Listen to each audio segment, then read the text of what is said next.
ऑफिसचं अतिशय असं सुंदर आणि अत्याधुनिक असं आज ओपनिंग केलेलं आहे, या संदर्भात आपली काय प्रतिक्रिया आहे? नमस्कार, मी सी ए आशिष बाहेती. मला 14 वर्ष झाली सी ए होऊन. मी प्रॉपर मूळचा बीड जिल्ह्याचा आहे. मी जेव्हा संभाजीनगरला आलो तेव्हा एक रेंटेड ऑफिसमध्ये चालू केलं होतं आणि संभाजीनगरची चांगलीच प्रगती झालेली आहे आणि त्याच्यामुळे आमची थोडी प्रगती झाल्यामुळे आम्ही एक नवीन ऑफिस घेतलं आहे आणि पुढे DMIC वगैरे लक्षात घेता मोठ्या ऑफिसची आणि कॉर्पोरेट ऑफिसची गरज आहे सध्या. संभाजीनगरमध्ये खूप जास्त रिक्वायरमेंट राहणार आहे, त्यामुळे आम्ही हे कॉर्पोरेट ऑफिस बनवलेलं आहे. त्याच्यामध्ये माझ्यासोबत 3-4 माझे सहकारी आहेत जे माझ्यासोबत काम करतात. यापूर्वी कुठे ऑफिस होतं सर आपण? यापूर्वी माझं सुतगिरणी चौकामध्ये ऑफिस होतं. आता स्वतःच्या याच्यामध्ये आता office मी आहे. स्वतःच्या प्रीमायसेसमध्ये ऑफिस हे बनवलं आहे. आज या ऑफिसच्या उद्घाटन प्रसंगी कोणाच्या हस्ते उद्घाटन? हे उद्घाटन संजय शिरसाट साहेब येणार होते, पण त्यांना अचानक बाहेरगावी जावं लागल्यामुळे त्यांचे म्हणजे काही कोणी म्हणजे हे आले होते, पर्सनल सेक्रेटरी वगैरे, आणि राजू शिंदे सर पण आले होते. आणि प्लस आमचे जे CA इन्स्टिट्यूट आहेत त्याचे चेअरमन आहेत, त्यांना आम्ही बोलवलं होतं स्पेशली, कारण की त्यांनाच बघून आम्ही CA वगैरे झालेलो आहे. तर ते सिनियर CA होते आमचे, त्यांना आम्ही बोलवलं होतं उद्घाटनासाठी. बीडला आपण प्रॅक्टिस केली सर? नाही, मी बीडला नाही, मी पहिल्यापासून संभाजीनगरलाच प्रॅक्टिस केली. आपलं MIT मध्ये आपलं ऑफिस आहे आणि जवळपास सगळे चार्टर्ड अकाउंटंट त्या ऑफिसमध्ये असतात. हां हां. आपलंही तिथं ऑफिस किंवा तिथं हे असेल ना? मी तिथला मेंबर आहे. बाकी तिथे ॲक्च्युअलमध्ये बॉडी असते तिथे 7-8 जणांची, ते बघतात, ती बॉडी बदलत असते दर 2 वर्षात. मी त्यांचा एक मेंबर आहे ॲज अ CA आणि मी ते ॲक्टिव्हिटीमध्ये पार्टिसिपेट करत असतो, सेमिनार वगैरेमध्ये. प्लस माझी स्वतःची क्रिकेट टीम आहे ज्याच्यामध्ये CA लोकांची स्पर्धा होते, CAPL म्हणून. त्याच्यामध्ये एक माझी स्वतःची क्रिकेट टीम आहे, रुद्रा रेंजर्स म्हणून. त्यानुसार मी त्यांच्यासोबत म्हणजे हे निगडीत झालेलो आहे. हा आपला व्यवसाय आहे, पण याच्याशिवाय आपण काही सामाजिक आणि राजकीय आपलं काही असं? सामाजिकमध्ये मी ॲक्च्युअलमध्ये आता म्हणजे मारवाडी समाजाचा आहे.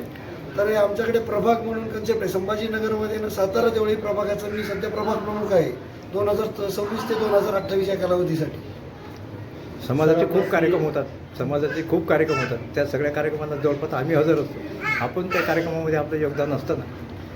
मी प्रयत्न करतो, जर प्रत्येक कार्यक्रमाला जाईल तर हे ऑफिस तर बनवू शकलो नसतो, पण जेवढं होऊ शकतं, जे मला म्हणजे ज्याच्यामध्ये मला आवड आहे आणि ज्याच्यातून थोडं बहुत मी सोशल वर्क करू शकतो, ते सगळ्या प्रोग्रामांना मी अटेंड करण्याचा प्रयत्न करत असतो.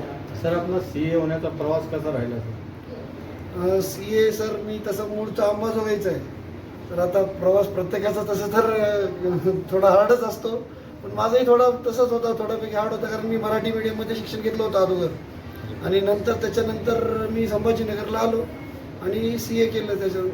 तर माझे मोठे भाऊ CA होते, चुलत भाऊ, त्यांना बघून आम्ही थोडं हे झालो, मोटिवेट झालो आणि CA कडे आलो. सर, आज या माध्यमातून आपण लोकांना काय आवाहन करणार? माझं तर हे म्हणणं आहे की शिक्षण हे खूप जरुरी आहे सगळ्यात जास्त. मी CA आहे म्हणून नाही, आपल्या मुलांना पुढे शिकवणं खूप जरुरी आहे. भले त्यांनी व्यवसाय करू द्या किंवा कुठल्याही क्षेत्रात जाऊ द्या, पण त्यांना एक बेसिक लेवलचं जर एज्युकेशन दिलं तर ते उद्या समाजात कुठेही म्हणजे त्यांना प्रॉब्लेम येणार नाही, ते कुठल्याही स्तराला जाऊन व्यवस्थित काम करू शकते. आपण CA व्हायचंच का निवडलं? IPS किंवा IAS अधिकारी वगैरे व्हावं असं आपल्याला वाटलं नाही? CA व्हायचं का निवडलं त्याचं कारण आहे की मला डॉक्टर व्हायचं नव्हतं.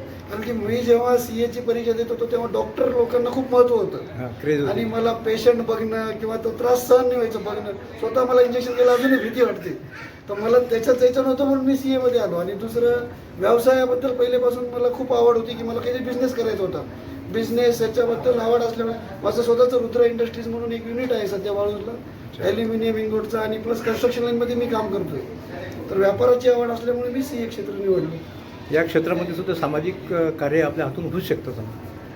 CA क्षेत्रामध्ये सामाजिक कार्य करण्यासाठी क्षेत्राची गरजच नसते, मला असं वाटतं. सामाजिक कार्य करण्यासाठी तुमची इच्छा पाहिजे. जर इच्छा असेल तर आपण सामाजिक कार्य करू शकतो. आणि पण CA मध्ये मला थोडासा फायदा हे आहे की जसं डॉक्टर लोकांना त्यांचे पेशंट सोडून जाता येत नाही, तसं मला थोडं फ्लेक्सिबिलिटी भेटते की मी सगळ्यांना वेळ देऊ शकतो. त्याच्यामुळे मी सामाजिक क्षेत्रात काम करू शकतो थोडं. सर, अनेक लोक जे टॅक्स भरण्यापासून दूर होतात सर, ते भरत नाहीत, यांना काय आवाहन करणार सर अशा लोकांना? टॅक्स भरण्यापासून दूर होत नाहीत लोक, ॲक्च्युअलमध्ये त्यांच्याकडे पूर्ण माहिती गेलेली नसते. म्हणजे आपल्याकडे व्हॉट्सअप हे आता इतके दिवस खूप चांगलं हे होतं की त्याच्यामुळे माहिती मिळत होती, पण आता तेच आता असं झालेलं व्हॉट्सअप आणि सोशल मीडिया की त्याच्यामध्ये चुकीची माहिती लोकांपर्यंत जाते. बरोबर. तर जी फक्त माहिती किंवा व्यवस्थित कन्सल्टंटला भेटून तुम्ही माहिती घेतली तर कुठल्याच टॅक्सकडून पळण्याची गरजच नाही आहे. कारण की आपण टॅक्स म्हणजे आपल्याला वाटतं की आपण टॅक्स भरत नाही, पण आपण अप्रत्यक्षरित्या टॅक्स भरलेलाच असतो कुठे ना कुठे. तुम्ही जाऊन खर्च करताय मार्केटमध्ये, कुठल्या दुकानातून काही वस्तू घेताय तर तुम्ही टॅक्स भरलेलाच आहे त्याच्याकडे. तुम्ही स्वतः टॅक्स भरत नाही, त्यांना पैसे देतात त्याच्यातून टॅक्स जातोच आहे. त्याच्यामुळे पळण्याची काही गरजच नाही टॅक्सपासून कुणाला. फक्त माहिती व्यवस्थित घेतली, व्यवस्थित कन्सल्टंट निवडला तर डेफिनेटली तुम्हाला फायदाच राहील आगे प्रत्येक गोष्टी. आपलं पूर्ण नाव सर? माझं पूर्ण नाव आहे आशिष अशोक कुमार माहिती. सर आपल्या कार्यालयाचा पत्ता सर?